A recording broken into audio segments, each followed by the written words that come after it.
And now it's time for the Invertabarian and the Wee Man!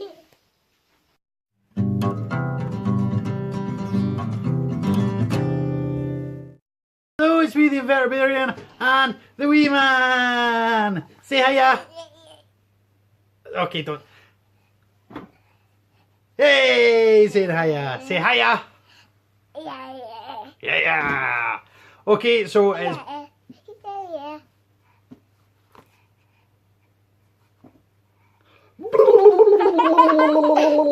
Okay, so today in this video we're going to be looking at a few molts we have had. Now the molting process is what happens with invertebrates when they are growing.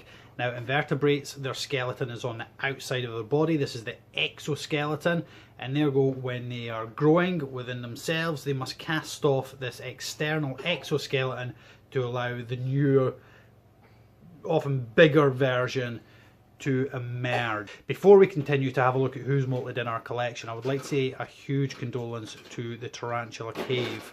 Now Pheasant Pie sadly passed away. This was his beautiful green ghost mantis. She was in a number of his videos and they're absolutely amazing little characters, and this is what a ghost mantis looks like if you aren't familiar with ghost mantids.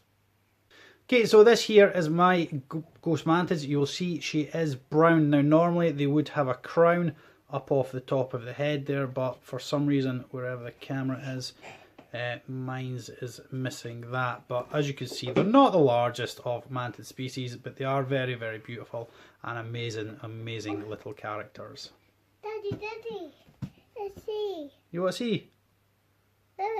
Come on. Let's see. Oh, you want to see? Boop.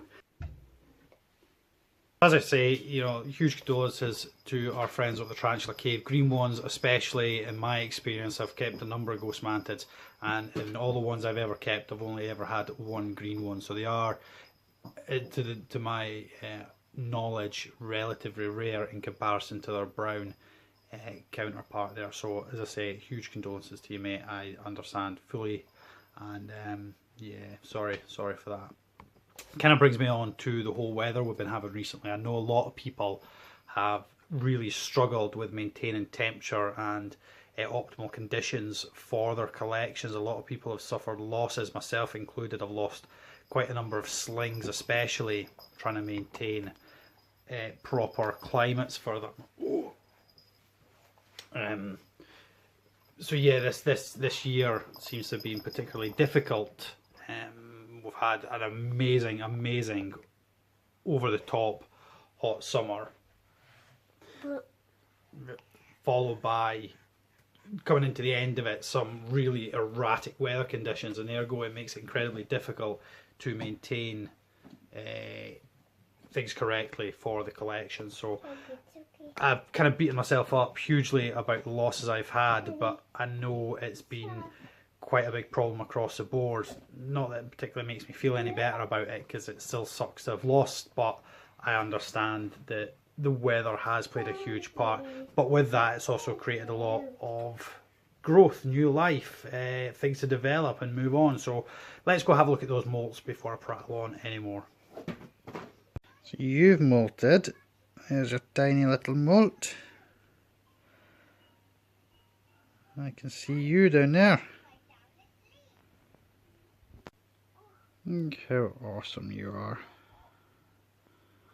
Just so awesomeness.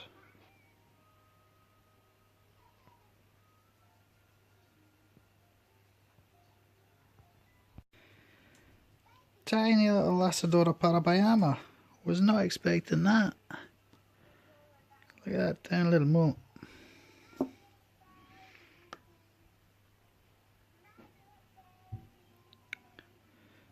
Happy days, happy days. Right, so next up we have the giant budwing stick insect. You can see her sitting up there. Now there's a few things we need to discuss first and all about the stick insect. Sadly, I have had a lot of loss. I've discussed this with Sam.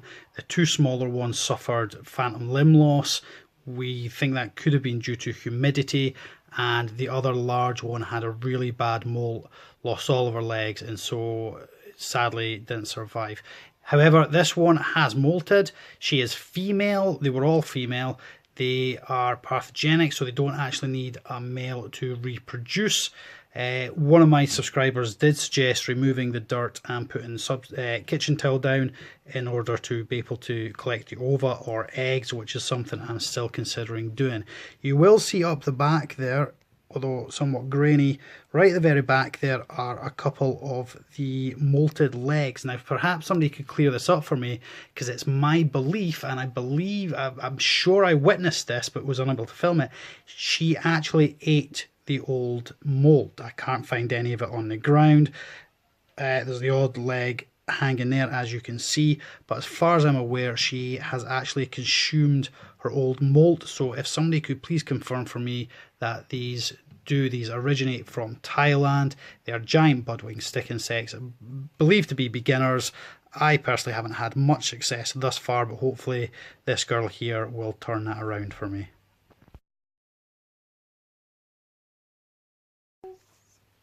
Okay, so as you all know, I have some of these amazing acrylic containers. We moved some of our scorpions into them up here, so I have some of these acrylic containers left. Again, sorry for the wobbly cameras if I've not mentioned it, because I've edited a few bits out.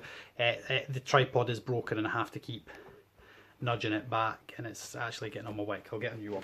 Anyway, we have in one of my jar setups my Euresis Wallacanary. Now traditionally these are not in sort of almost arboreal style setups. You can't really see, but it's living in a web up here. Normally, it's my understanding they would prefer to web kind of,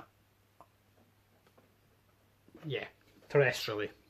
So do I move her into one of these? Yay or nay? And the other one I'm contemplating moving into one of these is my fan-tailed centipede. Now this would be a huge decrease in size, but you can kind of see there. The reason I'm thinking of doing so is aesthetically I don't really like this. It's not very nice to look at. It's a tub coated in condensation. Do I move that into one of these? That is the question. Or do I leave it with the tub with more space and maybe think about rehoming it something else at a later date? Please do let me know. I am kind of losing the will to live with this blinking tripod thing.